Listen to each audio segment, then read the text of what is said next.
Hi welcome to everyone.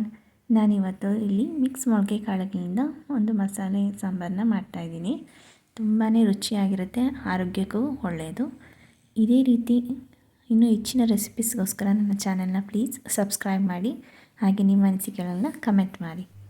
ನಾನಿಲ್ಲಿ ಹುರುಳಿಕಾಳು, ಹೆಸರು ಕಾಳು, ಕಡಲೆಕಾಳು ಹಾಗೂ ಬಟಾಣಿ ಕಾಳನ್ನ ನೆನೆಸಿ ಮೊಳಕೆ ಬರೆಸಿ ಇಟ್ಕೊಂಡಿದ್ದೀನಿ. ಈ ಸಾಂಬಾರು ಮಾಡೋದಕ್ಕೆ ಮಿಕ್ಸಿ ಜಾರ್ಗೆ ಒಂದು ಅರ್ಧ ಹೋಳು ತೆಂಗಿನಕಾಯಿ ತುರಿ, ಹಾಗೆ ಒಂದು ಈರುಳ್ಳಿ, ಒಂದು ಟೊಮ್ಯಾಟೊ, ಒಂದು 4ರಿಂದ 5 ಬೆಳ್ಳುಳ್ಳಿ ಹೆಸರು, 1 ಇಂಚು ಶುಂಠಿ, ಸ್ವಲ್ಪ ಕೊತ್ತಂಬರಿ ಸೊಪ್ಪು, ಒಂದು 4 ಲವಂಗ, 1.5 ಇಂಚು ಚಕ್ಕೆ, ಇದಿಷ್ಟನ್ನು ಹಾಕ್ಕೊಂಡು ನೀರು ಹಾಕಿ ಸ್ವಲ್ಪ ನುಣ್ಣಗೆ ರುಬ್ಕೊತಾ ಇದ್ದೀನಿ. ರುಬ್ಬಿದಾದಮೇಲೆ ಅದಕ್ಕೆ 1 ಸ್ಪೂನ್ ಖಾರದ ಪುಡಿ, ಹಾಗೆ 2 ಸ್ಪೂನ್ ಧನಿಯಾ ಪುಡಿ ಹಾಕ್ಕೊಂಡು ಮತ್ತೆ ರುಬ್ಬಿ ತೆಗೆದಿಟ್ಕೊತಾ ಇದ್ದೀನಿ. ಒಗ್ಗರಣೆಗೆ ಇಲ್ಲಿ ಒಂದು ಬಾಣಲೆ ಕುಕ್ಕರ್ ಇಟ್ಕೊತಾ ಇದ್ದೀನಿ. ಕುಕ್ಕರ್ಗೆ ಒಂದು 3ರಿಂದ 4 ಚಮಚ ಎಣ್ಣೆ ಹಾಕ್ಕೊಂಡು, ಎಣ್ಣೆ ಕಾದ್ಮೇಲೆ ಸಾಸಿವೆ ಹಾಕ್ಕೊತಾ ಇದ್ದೀನಿ. ಸಾಸಿವೆ ಹಾಕ್ಕೊಂಡು ಚಟಪಟ ಆದಮೇಲೆ ಈರುಳ್ಳಿನ ಹಾಕ್ಕೊಂಡು ಸ್ವಲ್ಪ ಈರುಳ್ಳಿನ ಬಾಡಿಸ್ಕೋಬೇಕು.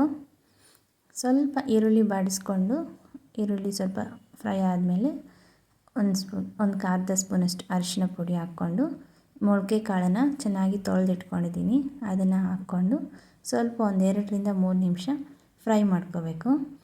ಆ ಕಾಳುಗಳಲ್ಲಿರೋಂಥ ಒಂದು ಹಸಿ ವಾಸನೆ ಹೋಗೋವರೆಗೂ ಫ್ರೈ ಮಾಡ್ಕೋಬೇಕು. ಹಿಂಗೆ ಫ್ರೈ ಮಾಡೋದ್ರಿಂದ ಒಂದು 2-3 ನಿಮಿಷ ಸಾಂಬಾರು ತುಂಬ ಟೇಸ್ಟಾಗಿರುತ್ತೆ, ಹಾಗೆ ಹಸಿ ವಾಸನೆ ಅನ್ನೋದು ಇರೋದಿಲ್ಲ, ತುಂಬ ರುಚಿಯಾಗಿರುತ್ತೆ. ಆಮೇಲೆ ಇದಕ್ಕೆ ರುಬ್ಬಿರೋಂಥ ಮಸಾಲೆನ ಹಾಕ್ಕೋತಾ ಇದ್ದೀನಿ. ರುಬ್ಬಿರೋಂಥ ಮಸಾಲೆ ಹಾಕ್ಕೊಂಡು ಅದೇ ಜಾರಿಗೆ ಸ್ವಲ್ಪ ನೀರನ್ನು ಹಾಕ್ಕೊಂಡು ಮಿಕ್ಸ್ ಮಾಡಿ ಹಾಕ್ಕೋತಾ ಇದ್ದೀನಿ. ನಿಮ್ಗೆ ಎಷ್ಟು ನೀರು ಬೇಕಾಗುತ್ತೆ, ಎಷ್ಟು ನೀರು ಹಿಡಿಯುತ್ತೆ ನೋಡಿಕೊಂಡು ನೀರನ್ನು ಹಾಕ್ಕೊಳ್ಳಿ. ಒಂದು ಸರಿ ಚೆನ್ನಾಗಿ ತಿರುಗಿಸ್ಕೊಂಡು ರುಚಿಗೆ ತಕ್ಕಷ್ಟು ಉಪ್ಪನ್ನು ಹಾಕ್ಕೋತಾ ಇದ್ದೀನಿ. ಉಪ್ಪನ್ನು ಹಾಕ್ಕೊಂಡು ಲಿಡ್ ಕ್ಲೋಸ್ ಮಾಡಿ ಇದನ್ನು 2ರಿಂದ 3 ವಿಷಲ್ ಕೂಗಿಸ್ಕೊಂಡ್ರೆ ಮೊಳಕೆ ಕಾಳು ರೆಡಿ ಆಗುತ್ತೆ, ಸಾಂಬಾರು ರೆಡಿ ಆಗುತ್ತೆ. ನೋಡಿ, ಕುಕ್ಕರ್ ಓಪನ್ ಮಾಡ್ತಾಯಿದ್ದೀನಿ. ಸಾರು, ಬೇಳೆ, ಕಾಳುಗಳೆಲ್ಲ ಚೆನ್ನಾಗಿ ಬೆಂದಿದೆ.